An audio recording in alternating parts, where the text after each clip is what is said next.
बोलिए भगवान बुद्ध की जय। बोलिए जीवरधारी की जय। बोलिए विश्व गुरु तथागत भगवान बुद्ध की जय। जय जय जीवरधारी की जय। जैसा कि कल की कथा में व्याख्यान हुआ था कि राजा शुद्धोधन ने अपने दरबार में रानी महामाया के स्वप्न के अनुसार स्वप्नदर्शियों को बुलवाया गया। राजा ने 8 स्वप्नदर्शियों को बुलवाया तो उन्होंने भविष्यवाणी की कि रानी महामाया गर्भवती हो जाती हैं, गर्भवती हो गई हैं। यह सुंदर खबर राजा शुद्धोधन को सुनाई और यह सुंदर खबर शुभ समाचार सुनकर के नगरवासी, महल के सारे कर्मचारी, दरबारी सभी खुश होते हैं, परिवार के लोग खुश होते हैं। कारण यह था कि राजा शुद्धोधन को अभी कोई संतान नहीं थी। उम्र लगभग 48-49 साल हो चुकी थी। तो समाचार सुना, समय बीतता गया। जब प्रसव काल पास में आता है, समीप होता है, तब एक दिन रानी ने राजा शुद्धोधन को अपने मन की बात बताई और उन्होंने इच्छा जाहिर की कि मैं अपने मायके देवदह जाना चाहती हूँ, वहां मैं अपना प्रसव पूर्ण करना चाहती हूँ और जो शुभ दिन है मैं वहीं पर जाना चाहती हूँ, मैं वहां सुरक्षा महसूस कर रही हूँ। ये उनके मन में आया और राजा को बताया। सुनिए। एक दिन महामाया ने शुद्धोधन को इच्छा बताई, देवदह मायके अपने को प्रसव काल में जाऊं।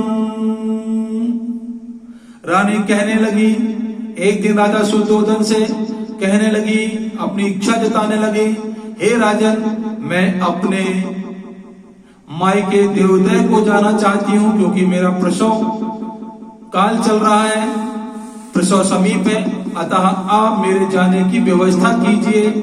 राजा ने उनकी बात बड़े ध्यान से सुनी और क्या कहते हैं, सुनो।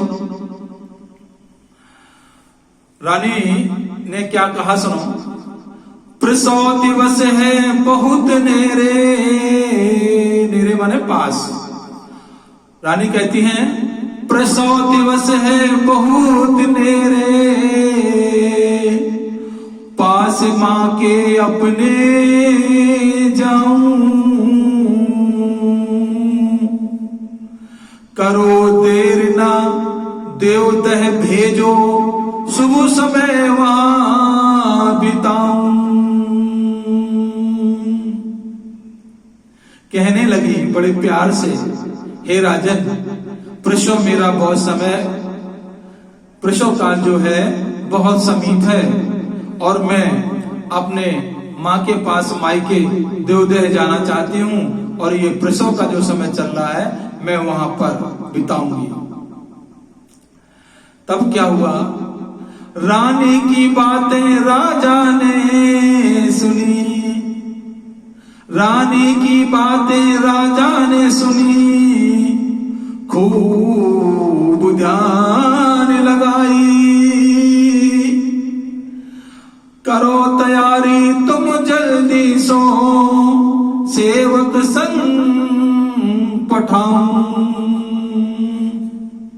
यहां ज्ञान प्राप्त करने की बात है कि राजा ने उसी ही प्रेम भाव से रानी को सुना, बड़े ध्यान पूर्वक सुना और कहने लगे, हे रानी, तुम अपने मायके जाने की तैयारी करो, मैं व्यवस्था करता हूं तुम्हें भेजने की।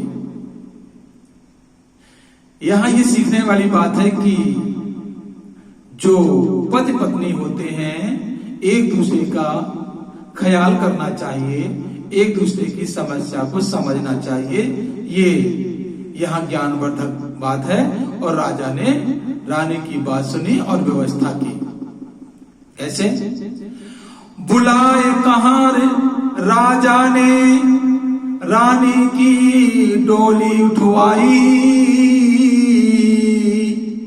देख रेख की खातिर बहन प्रजापति भी पठाई। राजा ने अपने दरबार के अपने सरकारी कर्मचारियों में से कहारों को बुलाया और उनको कर्तव्य दिया, ड्यूटी दी कि तुम रानी महामाया को उनके मायके ले जाओ। सारी व्यवस्था की, समझाया। कहार लोग प्रशिक्षित होते हैं, वो प्रशिक्षित थे।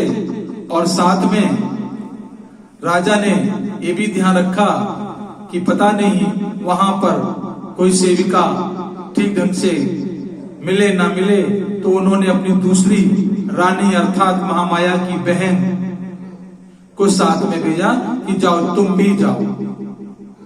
कहारों ने डोली उठा ली और चल दिए। चलते चलते लुम्बिनी वन में कहारों ने डोली पहुंचाई। सुंदर फूल वैशाख मां के सबको रहे लुभाई।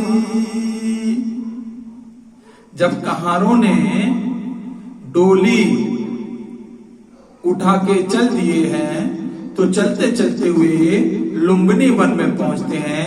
लुम्बिनी वन जो भारतवर्ष के अब नेपाल में पड़ता है, उस जगह पर वहां पहुंची। और उस समय वहां पर पहुंचते हैं तो देखते हैं कि वहां पर वन में सुंदर सुंदर फूल हैं, वृक्ष महक रहे हैं, चारों ओर ठंडी बयार चल रही है, सबका मन मस्त हो जाता है। तब प्रसन्नचित होकर के रानी महामाया की इच्छा हुई कि मैं प्रकृति की गोद में, लैप ऑफ नेचर में मैं कुछ समय बिताऊं, खुशियां मनाऊं, अपना यहां पर आराम करूं, प्रसन्नचित रहूं, ऐसा उनके मन में आया। खुशबू लेकर रानी ने, खुशबू लेकर रानी ने वन में पालकी रुकवाई। विश्राम करूं जी भर यहां, मेरी इच्छा सुन लो भाई। कहने लगे, हे भैया, कहारों से कहा, हे भैया, पालकी को यही लुम्बिनी वन में रोक दीजिएगा, कुछ समय के लिए मैं विश्राम करना चाहती हूँ, जी भर विश्राम करना चाहती हूँ। क्यों? क्योंकि रानी महामाया को भी वन की खुशबू भाने लगी थी, इसलिए उन्होंने कहा कि कुछ समय के लिए पालकी रोक दो। रानी थी, उन्हें डर भय किस बात का? साथ में सेवक लोग हैं, रक्षक लोग हैं, सुरक्षा के कर्मचारी हैं, तो उन्हें किसी बात की कोई चिंता नहीं थी। तो उन्होंने कहा कि जी भर के मैं यहां विश्राम करना चाहती हूं। तो रानी की बात को माना गया। कहारों ने पालकी को रोक दिया, उतार दिया और जमीन पर रख दिया। कहां पर? सुने, शाल वृक्ष थे बहुत वहां, एक के टहनी झुकी भाई। जब रानी ने पकड़ी टहनी, झटका लग गयो भारी। कहारों ने पालकी धरा पर रख दी, रानी उतरी, इधर उधर उन्होंने टहलना चाहा। और जैसा कि ये चिकित्सा जगत में ये बात होती है कि प्रसव अवस्था में संभव हो तो माता को इधर उधर भ्रमण करना चाहिए, वॉकिंग करनी चाहिए। ऐसा वो करने लगी और उनको खुशबू अच्छी लग रही थी, उनको ठंडी हवा लग रही थी, तो वो पालकी से उतरी और इधर उधर थोड़ा सा लघु भ्रमण करने लगी। उसी समय उन्होंने शाल वृक्ष, चूंकि वहां पर शाल, लुम्बरी वन में शाल वृक्ष बहुत हैं, तो शाल वृक्षों की टहनी नीचे लटकी हुई थी। तो एक टहनी को जो पास में थी उन्होंने पकड़ लिया और संजोगवश वह टहनी एकदम से ऊपर उड़ जाती है और उसके उठने से रानी को झटका लग जाता है। जब झटका लग जाता है तो पूरा शरीर झटक जाता है, पूरे शरीर में झटका लग जाता है। फिर क्या होता है सुने। झटका लग के प्रसव पीड़ा रानी को है आई, देख दशा सेविकाओं ने तुरते आड़ बनाई। जब झटका लगता है, प्रकृति को यही मंजूर था कि शाल वृक्ष की टहनी से झटका लगेगा तो उनको प्रसव पीड़ा होगी, और प्रसव जब पीड़ा होने लगी तो सेविकाएं जो थी वो प्रशिक्षित होती हैं, वो समझ गई कि समय आ गया है, तो उन्होंने प्रसव व्यवस्था के लिए उन्होंने आड़ बना दी।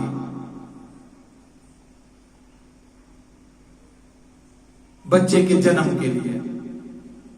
उधर क्या होता है, जो दूसरी रानी है यानी कि माता महामाया की बहन है प्रजापति, वो घबरा जाती है। कैसे? पीड़ा देख रानी की प्रजापति वहां घबराई, महामाया ने जन्मो बालक सबने खुशियां मनाई। जब प्रसव पीड़ा हो रही थी महामाया को, तब प्रजापति बुरी तरह से घबरा गई। राजा ने तो भेजा था उनकी सेवा शुश्रूषा के लिए, उनकी मदद के लिए, उल्टा रानी प्रजापति घबराने लगती हैं, डरने लगती हैं कि क्या हो रहा है। सेविकाएं जो प्रशिक्षित थी उन्होंने प्रसव ठीक ढंग से करवा लिया और एक बालक का जन्म होता है। तो बोलिए भगवान बुद्ध की जय। यही बालक बड़ा होकर के बुद्ध बनता है। तो इस तरह से लुम्बिनी वन में माता महामाया ने अपनी बहन प्रजापति और सेविकाओं के सामने बच्चे को जन्म दिया। जब ठीक ढंग से जन्म हो जाता है, प्रसव पीड़ा समाप्त हो जाती है, तब रानी महामाया ने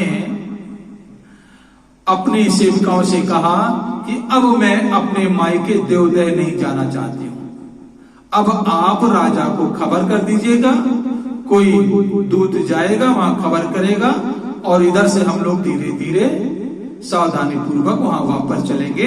ये इच्छा उन्होंने जताई। कैसे? सफल प्रसव होने